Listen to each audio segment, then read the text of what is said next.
Well, we're starting a new series for this month called Nonviolent Communication, how to communicate with others. And I don't think there's a time more pertinent than this actual subject itself. And we're really talking around the book called Speak Peace in the World of Conflict. What you say next will change your world. It's by a guy named Marshall B. Rosenberg. And Marshall did a lot of work around the world. He writes that he would go to an Arab country, he'd go to the Middle East and talk to Islam and someone in Judaism or whatever, and after they would have these conferences, they would come up and each one would say, hey, that's what we say in our religion, see? So there's a common golden thread that runs through all these religions of this nonviolent communication and compassion. So he talks about nonviolent communication as really a way to compassionately connect with other people. That's really what we're here to do. And we do it without being honest, but without words of wrongness or making someone wrong or criticize or make a psychological diagnosis on people. And he talks about how we can request things but not demand things. And it's a very, very important conversation. Again, that's everything that's going on in the world now. He asked a very, very important question early in the book that I want to get into is, what is alive in you? What is alive in you? I've never heard that put that way before. And really what this means is that how are we being in the world? Are we being this peace and joy? And that is what is alive in us. Is there something natural in us that causes this? And is it something innate? He asks, what is alive in us, and what are we doing to make our world wonderful? And what are we doing to make other people's world wonderful itself? He kind of plays on a theory of this from other people who have studied history, that whenever mankind became upright and started walking around and thinking, that we were educated to think that is us versus them. There was a thought that man is either good or they are evil. And so the good forces shall be heroic and dispel the evil people. So this has gotten in our way of how we treat people with compassionate talk. And I would agree with that, actually. I can see that. So it's a basic nonviolent communication that what we're doing is relaying to others what is alive in us. And we're also picking up and wanting to know what is alive in someone else to make their world wonderful also. He does speak to, he says words that imply wrongness in others. He calls it, are tragic suicide expressions of what's alive in us. So if we are having some discussions and we are attacking people, he says there's a tragic suicidal part of us that is doing that. And he's calling for everyone to see how what is alive in them, what is alive in you, to make this a more and better, wonderful world. He says a punishment is a losing game, he says. And so when we're attacking people and getting into these conversations, it's a losing game. This also reminds me too of whenever I think about this when I'm on the freeway a lot. Years ago I thought, when we were driving our car, we're going to stay in our lane. But there are also, we can actually fault and try to get in someone else's car, right?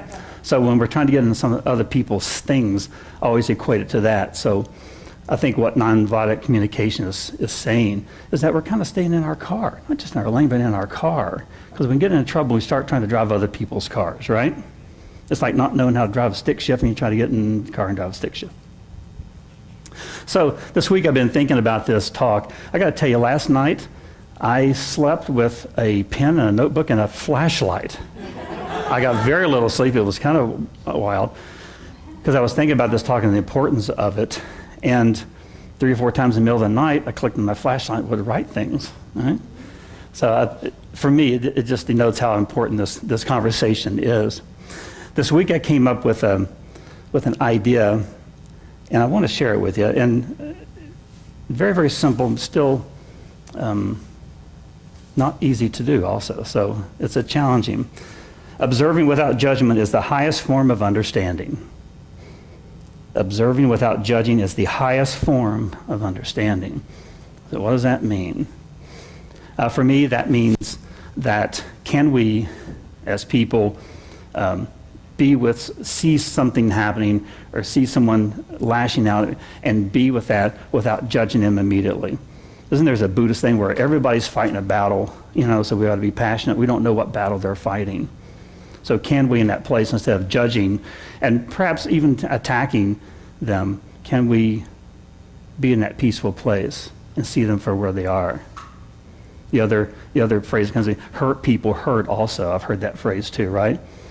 So often whenever when I feel that happening, I have immediate compassion for people because something is going on with them that they're maybe angry about and they're maybe lashing out, and they have a shadow side that they're projecting on someone else, right? So it gets us into this violent communication with other people. And there's a biblical proverb. It says, "The fool takes no pleasure in understanding, but only in expressing his opinion." Pretty simple, huh? A fool takes no pleasure in understanding, but only in expressing his opinion. So this week, I like to talk about topical things, right? This week, I saw a lot of posts about Joel Osteen. Did y'all see any of these? So there was quite a lot of conversation going on about him and his Lakewood church, about him suddenly not inviting people in as a sanctuary. They were looking for people, cots and things, and they opened up one of the big venues there. And it was interesting to see the conversations that were going on. Many were attacking, right? They were attacking his faith, the Christian faith.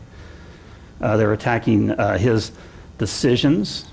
They were attacking his prosperity consciousness, actually. And why didn't he do this and do that? And, I'm not a big fan of Joel Osteen. I've seen him on occasion. If you watch Joel Osteen, he's actually speaking the same principles that we speak here every Sunday, but it's just maybe in a different language, different words and things. He's proposing the same thing. But anyway, the conversations were really interesting to see, and a lot of them were very attacking. And I felt compassion immediately. And I was trying to put myself in that position of, what would I do? What would I think? And I do know that the Lakewood Church has set up a supply center to take supplies, and they were trying to divvy it out into the city. But the criticism continued, actually, in the conversation of why didn't he invite people in immediately to his big church and do this. And I saw some pictures. I didn't verify each one of them where the church itself and the basement was also flooded itself. But there were a lot of people making judgments about it, and very, very interesting conversations that were going on. And so I put myself in that place of, let's just make this personal. So let's say there was something happening here, and all of a sudden someone were writing you to take 15 people in. You had 2-bedroom, 1.5 baths. Would you do that immediately? I don't know. There's a lot that goes into keeping people, It's not just like, hey, let's just move everybody in. So there was a lot of decisions to be made, and there was a lot of attacks going on with this. And I found it very unfortunate. And so I was thinking about this talk this week, and what I did was I have a friend in California. Even this morning she was posting things. I thought she would probably cease, but she hasn't. So she's still posting things. She posted something the other day about this, and I sit there and thought about it, went to a peaceful place and said, how can I change the energy of this? There's a word called inertia, right? So inertia, if you're going this way, something's going this way, it keeps going that way until something hits to make it go this way. So I'm looking at this conversation going like, how can I make it go this way in a positive way, right? So I basically said, hey, I see all the debate going on here. Is it possible that we could turn this around and perhaps instead of the attacking, turn it into an effect, from attack to effect? So the attack is going on, so let's turn it into effect of perhaps you can donate to your local charity, whatever, you can, and locally, so it can go down to Houston, you can any charity that you like. And also prayer has an effect. So let's have prayers for everybody in the Texas and Louisiana area. So I posted that, and what I was trying to do, again, I think it's a perfect example for what we're talking about today, this peaceful communication. What I'm trying to do is put a stick in the fork of this debate to end the attack. Let's give them something else to think about. Stop the inertia and make it go this way. So it's, again, a very, very interesting conversation. That's what I did this week. I thought it was a really good example, again, of what we can do with this. There's also, by the way, there's also people attacking people in Houston for not getting out in time, for not evacuating, for living in a house where you don't have flood insurance. People in Houston, 1 in 4 have flood insurance. Why do you live in a floodplain? They're attacking the people who are suffering from this, you know? So what's alive in the people of Houston and the people who are helping? We get back to this, what is alive in us? So what is alive is what you're seeing is natural compassion and a natural disaster. This is what's happening.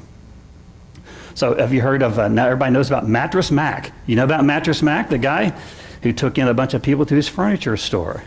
Been interviewed on CNN. Saw the other night there was a couple who were giving free haircuts and hairstyles. The people at the, where all the 9,000 people were there, just giving their part back. There's a lot of people down there saving animals.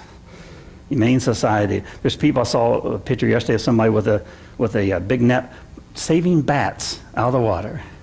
Somebody saved the possum who was shivering in the water. You know, this is all happening. And there's just a lot of love being shared. There's who's the two? I thought the two beer companies, Anheuser-Busch and Budweiser, stopped making beer and made water in cans and sent it down. So that is the truth of who we are. There's this natural compassion that we are showing. And one of the more striking pictures that I saw was at the elderly home where people were in wheelchairs sitting there and water was up to here and they're waiting to be saved, right? And there's a picture of some policemen, constables pulling a elderly lady out, and I can guarantee you, when something like this happens, you know, Todd was saying, one family tree, there's no one, you know, coming up and rescuing people and asking them, did you vote this way or that way? This is so you're seeing this is naturally who we are. This is a natural compassion in all people that's coming out in what we're seeing. And it's a beautiful thing. I want to read Ernest Holmes' quote. Yeah, cute dog. Look at that. Cutie doggy. Ernest Holmes writes about the word and the voice. He says, the mouth speaks from the heart. It is impossible for a man to conceal himself. In every act, word, and gesture, he stands revealed as he is, and not as he would have himself appear to be. From the universe, nothing is or can be hidden. The very walls have ears, and the mirror of life cannot help reflect back to us what we really are. He continues, Jesus plainly tells us that we are held accountable for the very words we speak. So no man ever lived who placed a greater power in this word. By our words, we are justified or we are condemned. The word may be considered to be a complete thought, the act of man. There must be a thought before there can be an act. And there must be a thinker before there isn't any thought. The thinker condemns or justifies himself through his thought. So at this time of a lot of changes going on and things going on, there's no better time for a peaceful conversation, heals, and also to see the divine, the essence revealed in all of this.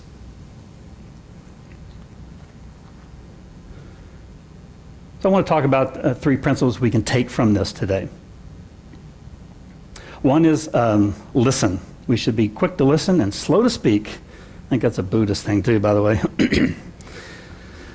The Vietnamese Buddhist Thich Nhat Hanh was asked, I think it was about 4 or 5 months after 9/11, what would you say to Osama bin Laden if he was in front of you?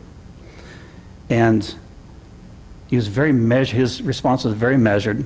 He said, he said, I would sit and I would listen to him. I would listen to him. I would listen to why he did what he did. Why did he act out in this way? And I wouldn't answer anything. I would just listen. He said, I would hope that I would have very conscious, very good people around me to hear that consciousness with me. And when we were through, then I would go and be with this, along with my friends, and in consciousness, to see just exactly what this person said. And then and only then, when he come to terms with that in a peaceful and compassionate way, could he actually return and speak to this person and ask, why do you think you acted out in this way? It's a measured, a common, lucid response, right? And what we see today, I think, is there's not a lot of calm or lucid responses going on. There's a ready, fire, aim going on. And that is not peaceful communication. So the second one is observe and reserve. We become witness to our lives and reserves judgment of all other actions. Let's read Glenn's words again. Observing without judging is the highest form of understanding. So observe and reserve comment. It made me think too. The Joel Osteen thing I was talking about, I don't know what was going on there. I wasn't with Joel Osteen. I wasn't with these people. And to think other people know what's going on, how do you know that? You don't know that. And to comment, to ready, fire, aim comment before we actually really know is violent communication. So, it's really up to us in this room, us right here, to kind of change the conversation. So what do we do when we're in a social situation, not just online or whatever, but in a social situation when a conversation may turn negative or someone is judging someone else? What do you feel comfortable about changing that? Is that saying something what's alive in that person? Do you have compassion for that person immediately? I personally do. Yeah, when they're lashing out. What does that mean? What is alive in them? What does that mean in them that they're expressing in this way? Can we do that? Do we really know what's going on with this person? And if we don't know, how can we even speak to it? How do we speak to it? The third one, beyond respond. Don't respond unless you're coming from love and compassion. And we mentioned Thich Nhat Hanh. That's what he did if he would have been in front of Osama bin Laden. And turn an attack into an effect. I think really from this whole talk and here today, I think that's really what I want y'all to go home with, of how do we peacefully, not logical diagnosing people, how do we turn a conversation from an inertia of judgment into something that's more peaceful? Can we put our word out there in a peaceful way, not judging anyone, not making anybody wrong, not insulting people, and yet perhaps change the direction of the conversation? This is like a ministry, I will tell you. And I try to do this on different posts and things. It's a fun challenge for me, because I can see things like, how do I act peacefully in this? Or can I right now? I probably can't, so I probably won't say anything. It is an ongoing ministry for me. And it's beautiful when it happens, right? When I can see someone who is like, okay, I kind of see what you mean. I feel kind of bad about this, but I see what you mean. And that's all I'm really looking for, right? Maybe it pulls the plug of the energy of the conversation. So if something is going on, I used to not be this way, by the way. I still have challenges sometimes. Ministerial school will do this for you, how you stop and, you're looking out for the whole, right? And that's really what we all do. We're all in our own individual ministries, by the way. Me and Jill just got licensed. Reverend Karen has license, but you're all in their own ministry. So why not take this personal ministry out and be able to be a loving peaceful person in these conversations. We can do this, and we can do it. It's a little tricky, but we can do it without insulting people. And it's a fantastic feeling when it happens. I made a comment one time, this just came to me, made a comment one time from an assignment named Rev Glenn, and the person wrote back and said, "Oh, did you get your degree from California for $35? Right? And it's actually not a bad idea. It would have saved me $20,000 probably. And me and Jill, a lot of trips to San Diego together in the car with her, or her with me actually. It would have saved us a bunch of time and money. But my return back says, no, this took, from 2011 to 2015. It took, about this much money, all the travel, and also I'm not ordained yet. That takes another 6,000 hours. So no, it wasn't just bought by the church of what's happening now in San Diego. It wasn't this, something else. But I remember her reaction was very good. She come back, she said, "Oh, I was feeling kind of frustrated with that. I get you, I understand. That's all I want. Just pull the energy from that." It's a perfect example of that. So I guess I call on everyone. Again, our theme is this nonviolent communication. As we go throughout this day and throughout this week, you can actually take a look and really be mindful. First of all, what's alive in you? What is alive in you? What are you showing to the world? Are you complaining? Are you attacking other people? Or are you being peaceful in your conversations with others? What's alive in you? And also being mindful, what's alive in the other person? You see a lot of beautiful aliveness in all of everybody that's helping out in Houston. It's a beautiful thing. It is our innate natural center. This is who we are, what you're seeing right now. And this could be in a natural disaster, even not in a disaster. This is who we are right here. So as we go throughout this week, we're going to be thinking about the aliveness in us, the aliveness in others, and how can we be a peaceful presence. It really is up to this people in this room to do this. I'm not putting pressure on you, but it's up to us to do this. And to be peaceful leaders, to speak peace, to be peace out into the world at each and every moment. Online, in conversations, or wherever it is, it doesn't matter. Again, making sure that we don't make people wrong or insult them. Again, it's a beautiful thing when it happens. Okay? We good with that? Yes. We're going to be people of peace? Be peace. Be peace. Peace, peace, brothers, sisters. All right, let's close our eyes. We just go into prayer now.